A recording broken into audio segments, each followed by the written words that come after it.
Já parou para pensar que talvez não seja culpa sua? Que esse cansaço mental que te persegue, essa sensação de estar sempre atrasado na própria vida, pode ter uma origem mais profunda do que apenas falta de disciplina? Existe um lado sombrio na mente humana que quase ninguém ousa explorar.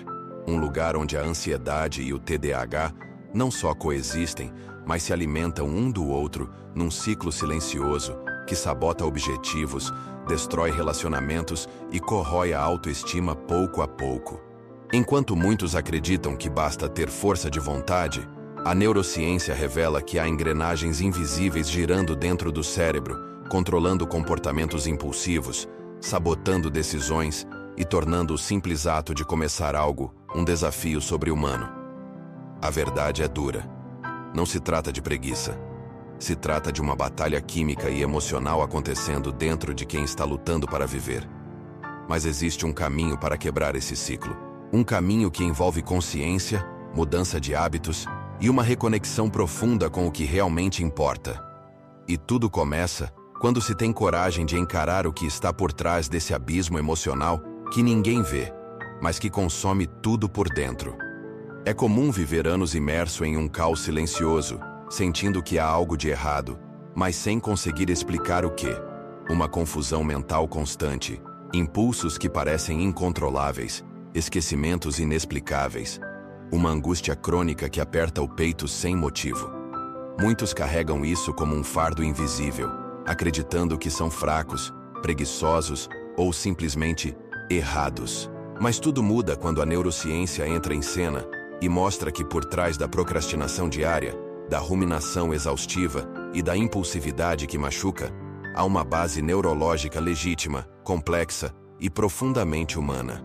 Um diagnóstico, quando feito com responsabilidade e sensibilidade, não limita, liberta.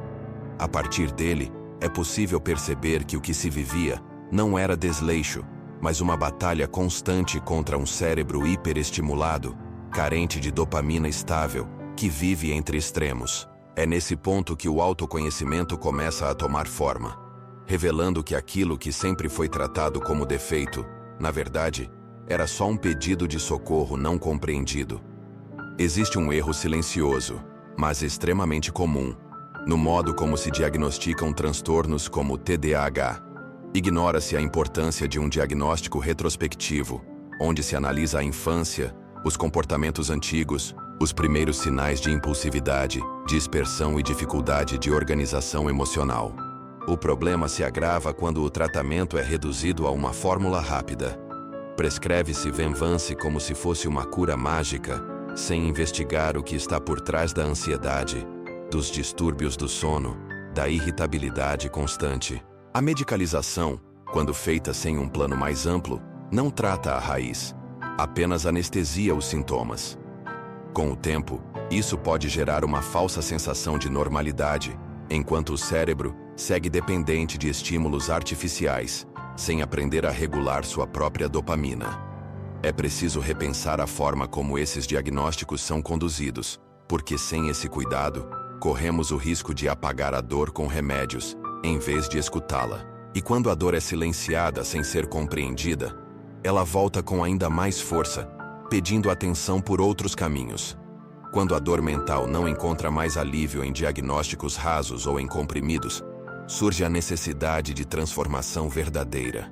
Aquela que começa nos pequenos hábitos quase invisíveis. Modificar a alimentação, respeitar os ciclos de sono, ajustar o ambiente para reduzir estímulos excessivos. Tudo isso faz parte de uma estratégia poderosa chamada modulação ambiental. Mas não para por aí. Práticas espirituais como a meditação, o silêncio intencional e a gratidão diária ajudam a realinhar o cérebro, acalmando o caos interno, sem depender de substâncias externas. O detox de dopamina, por exemplo, não é uma moda.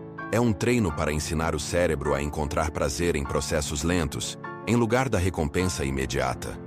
Aos poucos, o cérebro começa a se reprogramar com pequenas exposições graduais àquilo que antes gerava medo, desconforto ou impulsividade. É como reconstruir um músculo atrofiado, exige disciplina, paciência e persistência. E quando esse novo modo de viver começa a gerar resultado, nasce um tipo raro de confiança. Uma confiança que não se compra, mas se constrói. E é sobre isso que falaremos agora. Construção de confiança verdadeira. Confiança não é um sentimento que simplesmente aparece. É o reflexo de um repertório comportamental construído com esforço, enfrentamento e superação. Cada pequena vitória conta. Gravar um vídeo mesmo com medo do julgamento. Dar uma opinião sabendo que pode ser mal interpretada. Ou simplesmente manter a palavra consigo mesmo ao cumprir uma rotina. Esses são tijolos que, empilhados dia após dia, levantam a estrutura de uma autoconfiança sólida. Não se trata de esperar se sentir pronto, mas de agir apesar do desconforto. E é aí que a mágica acontece. Enfrentar os olhares atravessados, os comentários ácidos, a pressão social que tenta moldar comportamentos. Tudo isso vira combustível quando se entende que o crescimento está exatamente no desconforto. Com o tempo, o que antes parecia impossível se torna natural. E a coragem, antes escassa, passa a fazer parte da rotina. Mas essa força emocional só floresce de verdade quando está enraizada em algo maior. A capacidade de amar, agradecer e se conectar. E é nesse solo fértil que começa o próximo passo dessa jornada. Empatia, espiritualidade e gratidão. Existe uma força silenciosa que cura o que a ciência ainda não consegue explicar com precisão. A combinação entre empatia, espiritualidade e gratidão. Essas práticas, por mais simples que pareçam, têm o poder de transformar profundamente a forma como o cérebro interpreta a realidade e responde ao mundo. A espiritualidade, que pode ou não estar ligada à religião, cria um espaço interno de calma, sentido e entrega, onde a ansiedade encontra repouso. A gratidão, quando praticada com intenção, modula a percepção de dor, fortalece a resiliência emocional e reorganiza o foco para o que está presente, e não para o que falta. A empatia, por sua vez, abre espaço para uma nova forma de se relacionar, baseada na escuta e não na defesa. Ao cultivar essas três virtudes diariamente, seja escrevendo um diário de gratidão, praticando meditações guiadas ou oferecendo apoio genuíno a alguém, o cérebro começa a operar em outro ritmo, menos reativo, mais compassivo. E nessa nova frequência, o ciclo da ansiedade se enfraquece e o sentimento de solidão começa lentamente a perder espaço.